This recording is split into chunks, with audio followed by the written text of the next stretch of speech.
Assalamualaikum warahmatullahi wabarakatuh. Perkenalkan, saya Gusti Dwi Rahayu dari jurusan Ilmu Komunikasi, Fakultas Dakwah dan Komunikasi.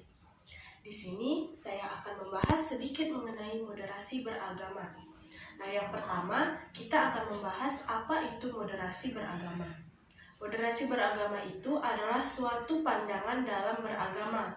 Dalam moderasi beragama, kita bisa paham dan mengamalkan ajaran agama dengan baik, baik pemahaman agama yang kaku ataupun yang sangat liberal. Ada sejumlah alasan mengapa perlu diterapkan moderasi beragama ini. Nah, yang pertama, moderasi beragama menjadi cara untuk mengembalikan praktik beragama agar sesuai dengan semestinya. Nah, yang kedua, agar peradaban manusia tidak musnah begitu saja akibat konflik antar sesama agama.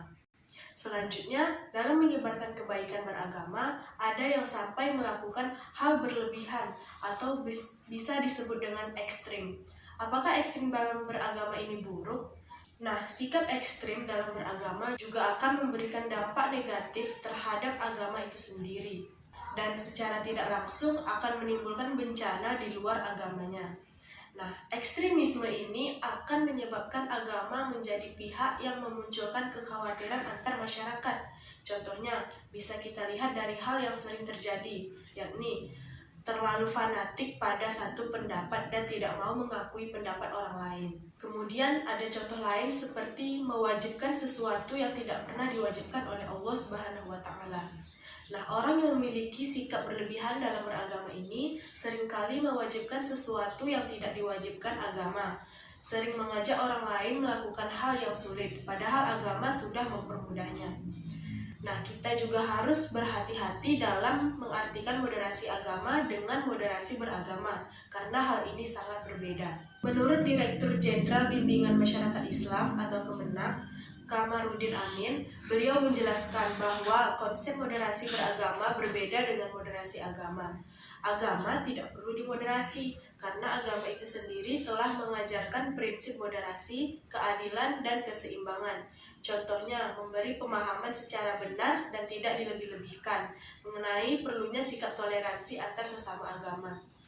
Sedangkan moderasi beragama adalah cara beragama yang bukan hanya umat Islam saja, tetapi juga umat beragama lainnya.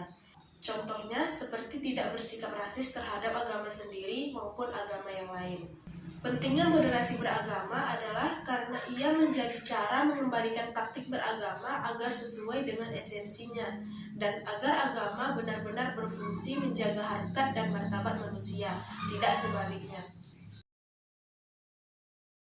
Bahwa moderasi beragama ini sudah ada sejak zaman Rasulullah SAW.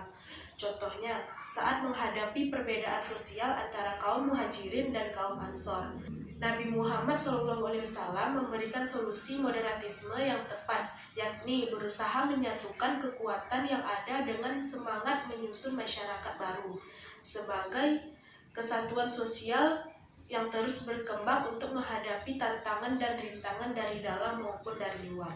Nah, jalan moderatisme Nabi Muhammad SAW tidak pernah mudah. Kaum Ansor dan kaum Muhajirin disatukan dari latar yang berbeda, latar keimanan, adat istiadat, dan lain sebagainya. Sebelum bersatu membentuk masyarakat Islam baru di Madinah, kaum Muhajirin adalah suku bangsa yang terbiasa dan kerap berselisih. Mereka hijrah ke Madinah dan berhadapan dengan masyarakat Madinah yang belum memeluk agama Islam, dan bangsa Yahudi yang merupakan masyarakat yang lebih awal menetap. Orang-orang Yahudi tersebut berusaha untuk merintangi, bahkan menghancurkan pembentukan masyarakat baru kaum muslimin. Begitu pula dengan kaum lainnya. Nah, toleransi yang diwujudkan adalah sikap berdiri di atas keadilan dan kebaikan tersebut oleh Nabi Muhammad SAW yang ditunjukkannya ketika berinteraksi dengan non-muslim secara berdamai dan tidak melakukan permusuhan. Sekian yang dapat saya sampaikan, lebih dan kurang saya mohon maaf. Saya akhiri dengan wassalamualaikum warahmatullahi wabarakatuh.